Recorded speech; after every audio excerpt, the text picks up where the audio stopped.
Assalamualaikum warahmatullahi wabarakatuh. Perjalanan Nabi Ibrahim dan Nabi Lut, bagian kedua. Video ini adalah kajian kritis berdasarkan Kitab Kejadian dan Al-Quran.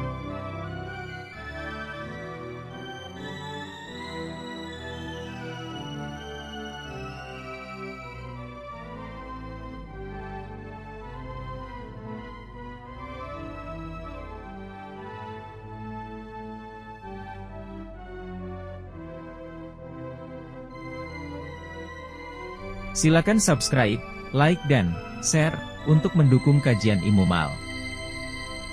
Kisah perjalanan Nabi Ibrahim dan Nabi Lut dari Madinah ke Mekah.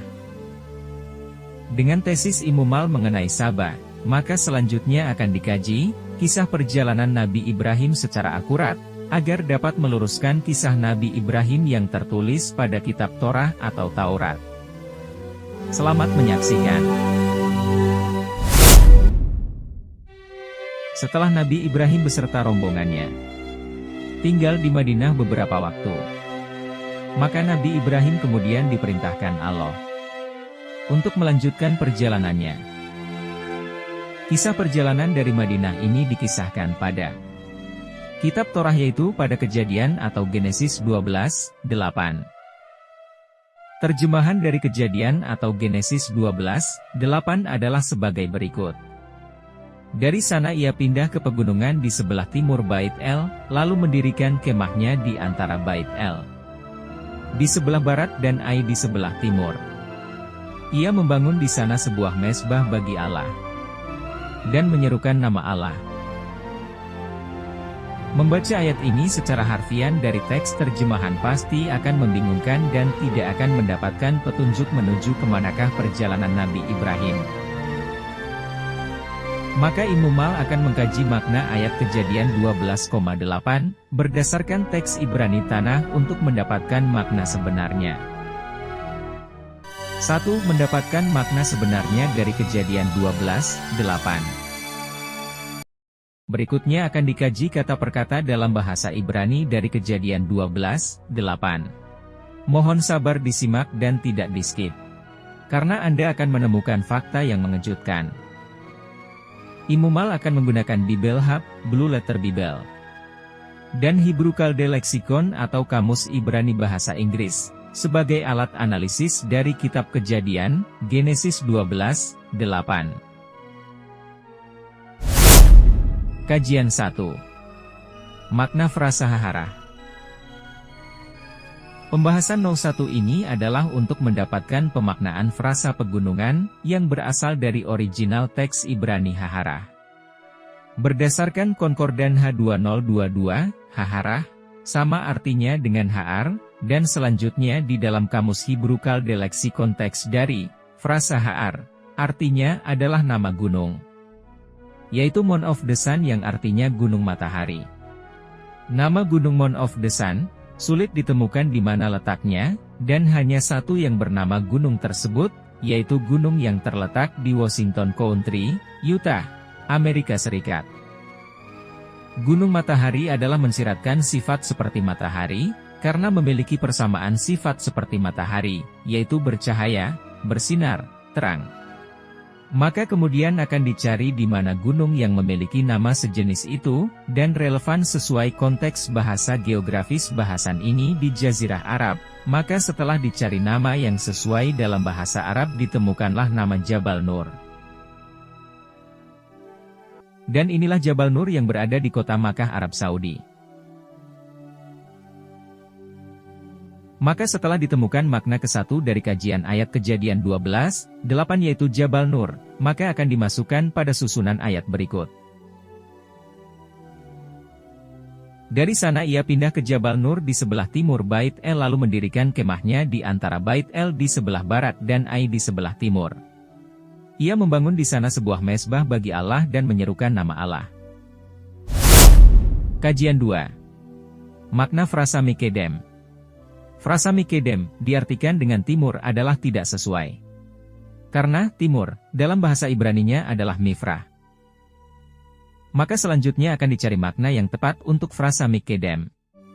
Frasa Mikede menurut Hebrew Kalde Lexicon artinya adalah before yang dalam bahasa Indonesia artinya sebelum. Maka setelah ditemukan makna kedua dari kajian ayat Kejadian 12:8 yaitu frasa sebelum, maka akan menggantikan frasa di sebelah timur pada susunan ayat berikut. Dari sana ia pindah ke Jabal Nur sebelum Bait El lalu mendirikan kemahnya di antara Bait El di sebelah barat dan Ai di sebelah timur. Ia membangun di sana sebuah mezbah bagi Allah dan menyerukan nama Allah. Kajian 3. Makna frasa Bet El. Frasa Bet El, menurut Hebrew Kalde Lexicon, artinya adalah House of God, yang dalam bahasa Indonesia artinya rumah Tuhan. Frasa House of God dalam bahasa Arab artinya adalah Bait Allah, atau disambung menjadi Baitullah. Maka setelah ditemukan makna ketiga dari kajian ayat Kejadian 12:8 yaitu, frasa Baitullah akan menggantikan frasa Bet El pada susunan ayat berikut. Dari sana ia pindah ke Jabal Nur sebelum ke Baitullah lalu mendirikan kemahnya di antara Baitullah di sebelah barat dan Ai di sebelah timur. Ia membangun di sana sebuah mezbah bagi Allah dan menyerukan nama Allah. Kajian 4. Makna frasa Weyet. Berdasarkan Konkordan H5186, Weyet sama artinya dengan nata dan selanjutnya, nata dalam Strong Concordance memiliki kesamaan arti yang setara di antara frasa-frasa berikut. Afternoon, apply, bow down, carry aside, decline, deliver, extend, go down. Di antara arti yang setara dari frasa nata dalam bahasa Inggris tersebut, setelah diterjemahkan dalam bahasa Indonesia maka ditemukanlah arti kata sujud untuk bow down. Pilihan arti nata adalah sujud, adalah sangat relevan dalam konteks ritual keagamaan yang berkaitan dengan Baitullah atau rumah Allah. Maka setelah ditemukan makna keempat dari kajian ayat Kejadian 12:8 yaitu frasa sujud akan mengganti frasa mendirikan pada susunan ayat berikut. Dari sana ia pindah ke Jabal Nur sebelum ke Baitullah lalu bersujud kemahnya di antara Baitullah di sebelah barat dan Ai di sebelah timur. Ia membangun di sana sebuah mezbah bagi Allah dan menyerukan nama Allah. Kajian 5. Makna frasa Aholoh. Aholoh berasal dari Ohel yang akar katanya Auhal. Auhal dalam definisi dan kamus Ibrani, memiliki arti, to be clear, to be bright, shine yang dalam bahasa Indonesia artinya, menjadi jernih, menjadi cerah atau bersinar. Dalam konteks ini, maka menjadi jernih, menjadi cerah, atau bersinar adalah memiliki makna pencerahan atau mendapat petunjuk dari yang disujudi Nabi Ibrahim yaitu Allah. Maka makna yang sangat relevan adalah mendapat petunjuk atau wahyu dari Allah. Yang keduanya adalah anugerah yang membuat jernih dan cerah atau pencerahan. Maka Imumal memaknai kata Auhal dalam konteks ayat ini adalah menerima wahyu dari Allah. Maka setelah ditemukan makna kelima dari kajian ayat Kejadian 12:8 yaitu frasa kemahnya akan mengganti frasa mendapatkan wahyu pada susunan ayat berikut.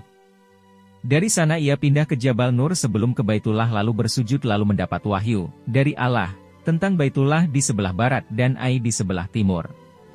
Ia membangun di sana sebuah mezbah bagi Allah dan menyerukan nama Allah. Kajian 6. Makna frasa Miyam.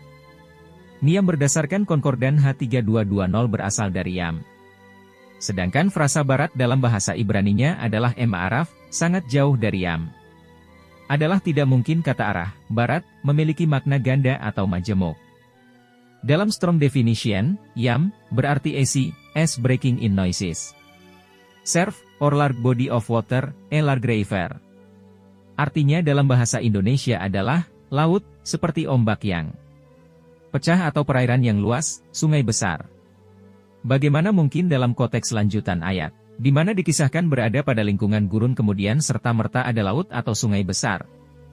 Jadi makna dari laut dan sungai besar ini adalah banjir yang besar yang pernah melanda Baitullah. Maka setelah ditemukan makna ke-6 dari kajian ayat Kejadian 12:8 yaitu frasa di sebelah barat akan mengganti frasa pernah dilanda banjir besar pada susunan ayat berikut. Dari sana ia pindah ke Jabal Nur sebelum ke Baitullah lalu bersujud lalu mendapat wahyu dari Allah tentang Baitullah yang pernah dilanda banjir besar dan Ai di sebelah timur. Ia membangun di sana sebuah mezbah bagi Allah dan menyerukan nama Allah. Kajian 7. Makna frasa Wihai. Wihai berasal dari Ai, yang berakar kata dari E. Dalam Gesenius Hebrew Chaldee Lexicon, E berarti ruin, ruins heaps. Terjemahan dalam bahasa Indonesia adalah runtuhan atau tumpukan runtuhan. Setelah ditemukan makna ketujuh dari kajian ayat Kejadian 12:8 yaitu frasa runtuhan akan mengganti frasa Ai pada susunan ayat berikut. Dari sana ia pindah ke Jabal Nur sebelum ke Baitullah lalu bersujud lalu mendapat perintah dari Allah di Baitullah yang pernah dilanda banjir besar dan menjadi reruntuhan di sebelah timur. Ia membangun di sana sebuah mezbah bagi Allah dan menyerukan nama Allah. Kajian 8. Makna frasa Nikedem. Nikedem berasal dari Keddem, yang berakar kata dari Kaddam. Dalam Gesenius Hebrew Chaldee Lexicon Kaddam berarti to precede in time, to get before, to do early. Terjemahan dalam bahasa Indonesia adalah apa yang sebelumnya, sebelum, mendahului, atau melakukan lebih awal. Pilihan dari arti demikian memiliki makna, yaitu segera melakukan. Maka setelah ditemukan makna ke-8 dari kajian ayat Kejadian 12:8 yaitu frasa di sebelah timur segera melakukan akan mengganti frasa Ai pada susunan ayat berikut. Dari sana ia pindah ke Jabal Nur sebelum ke Baitullah lalu bersujud lalu mendapat perintah dari Allah di Baitullah yang pernah dilanda banjir besar menjadi runtuhan lalu segera melakukan ia membangun di sana sebuah mezbah bagi Allah dan menyerukan nama Allah. Kajian 9. Makna frasa Weibin. Weibin berdasar Konkordan H1129 berasal dari kata banah. Dalam Gesenius Hebrew Chaldee Lexicon, kata banah berarti to restore, rebuild, a ruin house or city. Terjemahan dalam bahasa Indonesia adalah untuk memulihkan, membangun kembali dari rumah atau kota yang hancur. Maka setelah ditemukan makna ke-9 dari kajian ayat Kejadian 12:8 yaitu frasa membangun kembali akan mengganti frasa membangun pada susunan ayat berikut. Dari sana ia pindah ke Jabal Nur sebelum ke Baitullah lalu bersujud lalu mendapat perintah dari Allah di Baitullah yang pernah dilanda banjir besar dan menjadi reruntuhan segera melakukan. Ia membangun kembali di sana sebuah mezbah bagi Allah dan menyerukan nama Allah. Kajian 10. Makna frasa Misbiah. Misbiah diartikan dengan altar dalam bahasa Inggris maupun dalam bahasa Indonesia. Maka akan dicari apa yang dimaksud dengan mezbah atau altar. Yaitu berdasarkan dari kitab Yehezkiel 43 ayat 16 dan 17. Terjemahan dalam bahasa Indonesia, pada pokoknya ciri-ciri dari mezbah adalah bangunan 4 bujur sangkar atau kubus, dengan tangganya menghadap ke timur. Ternyata hanya Ka'bah, mezbah yang memenuhi ciri-ciri itu, dan di dunia hanya ada satu-satunya monumen mezbah yang masih ada berdiri dan masih digunakan saat ini. Sehingga berdasarkan ketepatan ciri-ciri mezbah, dan sesuai konteks posisi geografis kisah ini yang berada setelah Jabal Nur, serta bukti masih berdirinya monumen itu maka dapat dipastikan mezbah di sini adalah Ka'bah. Maka setelah ditemukan makna ke-10 dari kajian ayat Kejadian 12:8 yaitu frasa Ka'bah akan mengganti frasa sebuah mezbah pada susunan ayat berikut. Dari sana ia pindah ke Jabal Nur sebelum ke Baitullah lalu bersujud lalu mendapat perintah dari Allah di Baitullah yang pernah dilanda banjir besar dan menjadi reruntuhan segera melakukan ia membangun kembali di sana Ka'bah bagi Allah dan menyerukan nama Allah. Kajian 11. Makna frasa Yahweh. Yahweh adalah nama Tuhan umat Yahudi, dalam Konkordan CH3068, berakar pada Konkordan CH433 sebagai nama sebutan Tuhan, yaitu Eloah. Dalam Gesenius Hebrew Chaldee Lexicon, Eloah dalam lafal Arab adalah Al-Woh, yaitu The True God diterjemahkan Tuhan yang benar.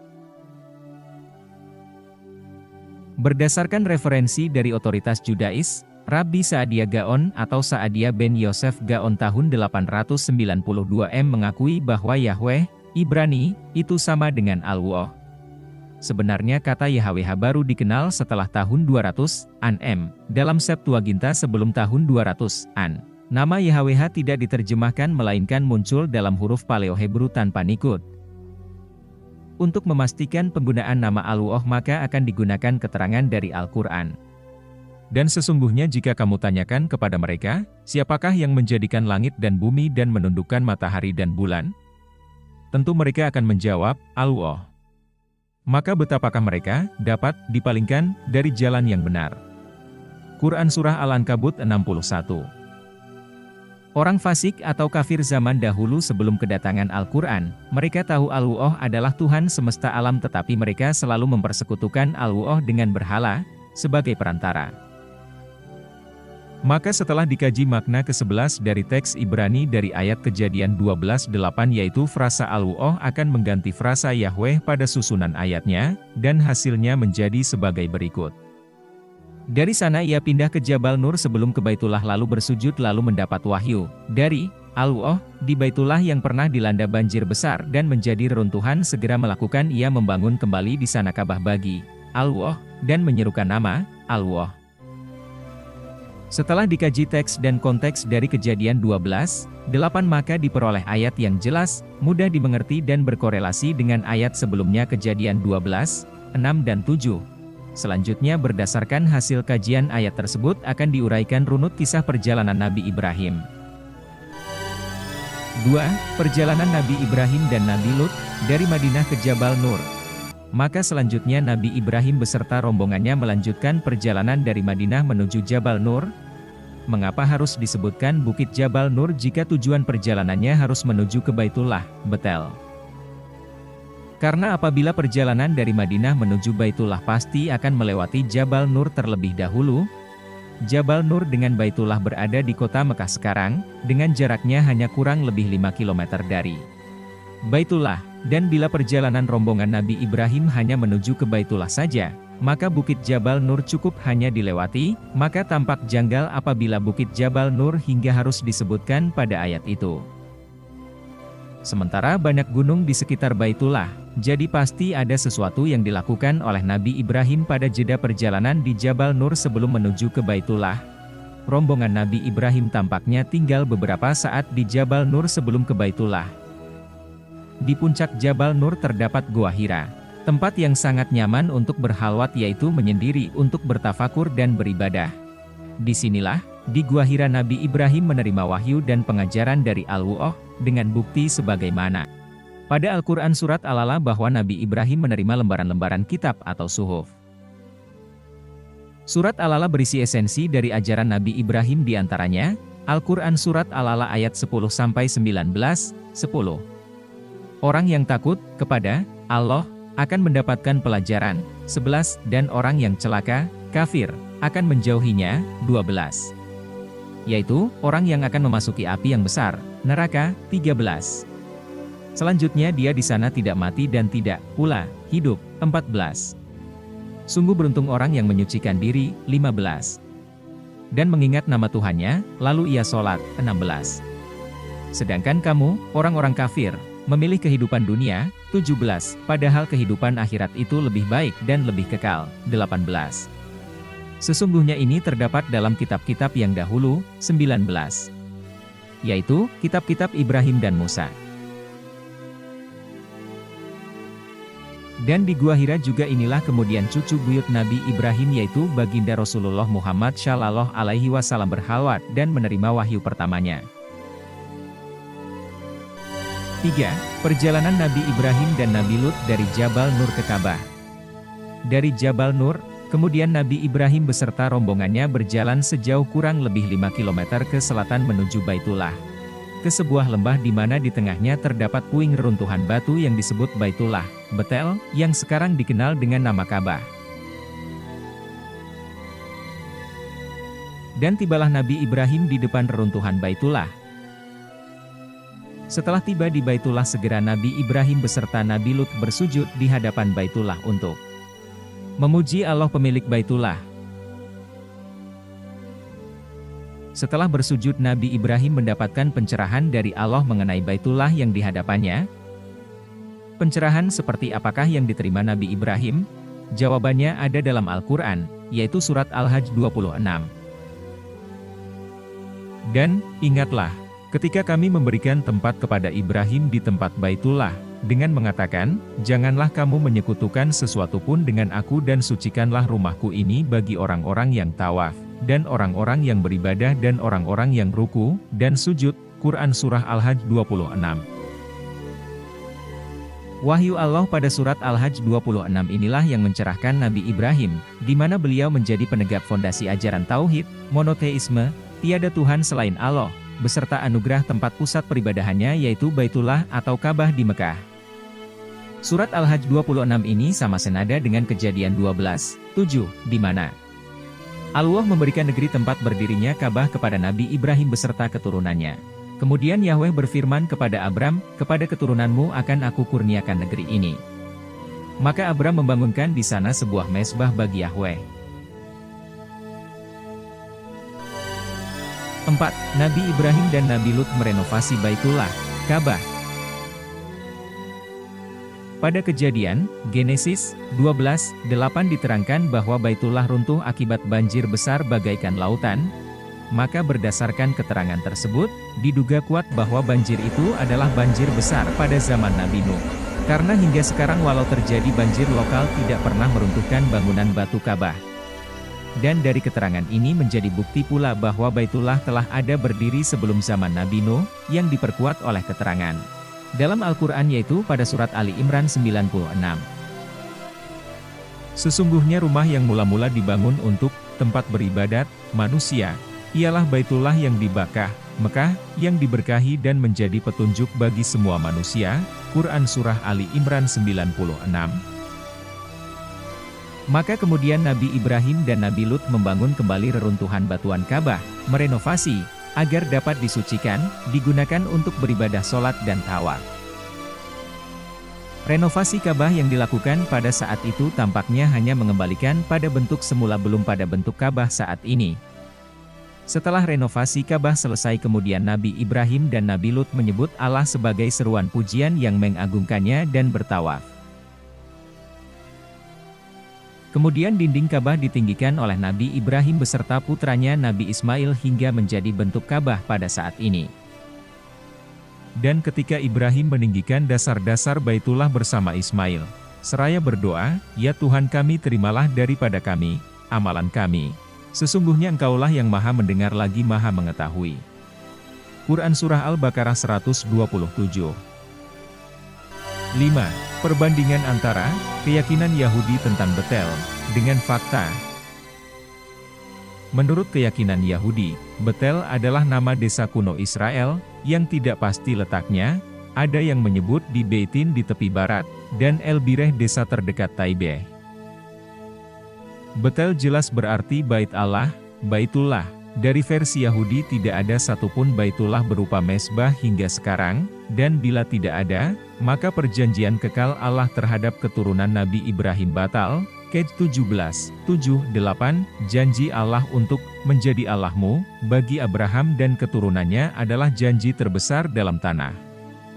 Karena tidak ada monumen sebagai bukti kekal, dan sebagai Betel atau rumah Allah tentu Allah akan menjaganya.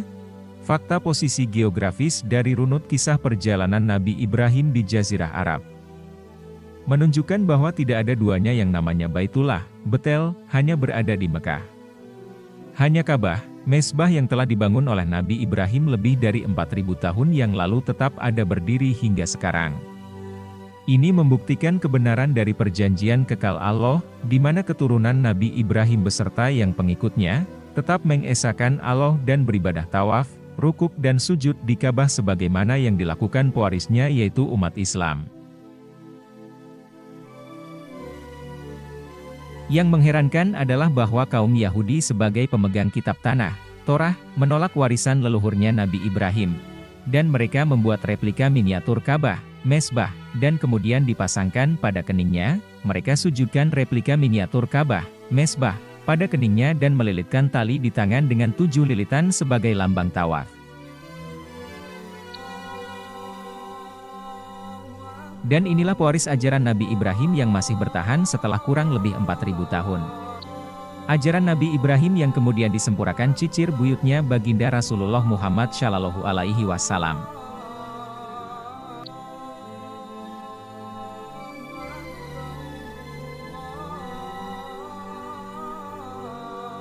6 kesimpulan.